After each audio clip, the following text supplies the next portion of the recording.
ayuda, Donnie and Belle, pinakilig ang mga fanay sa paggaya kina Mario and Luigi. Kahit walang romansa o patwitam sa isa't isa, pinakilig pa rin ni Donnie Pangilinan at Belle Mariano ang kanilang mga fanay sa paandar nilang Mario at Luigi na eksena sa Universal Studios sa Los Angeles, California. Ibinida ni Belle sa kanyang IG ang larawan nilang dalawa ni Donnie sa kanilang Malab Mario Brothers na kulay ng suot nilang t-shirt.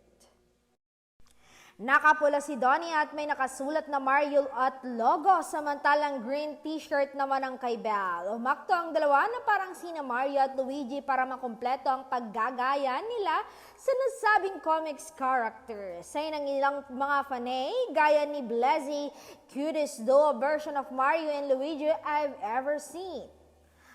Wow, my faves, Mario and Luigi, ang comment naman ni Chin Don Bell fans.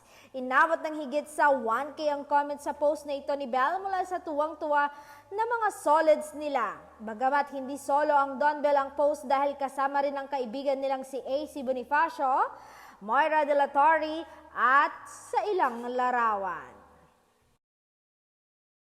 Kung tutuusin, dapat sina AC at Belle ang dapat tawaging Mario dahil pula ang suot ni AC at nakatatag at letrang Player 1, samantalang Player 2 naman ang kay Belle. Pero sapat na ang paandar ng dalawa para mangisay sa kilig ang kanilang mga fan.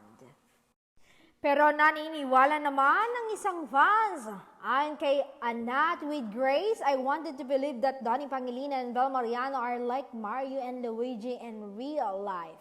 That just like Mario and Luigi together, they are invincible, relating this heartwarming line in the movie which says, nothing can hurt as long as we're together. Oh my God, Don Bell.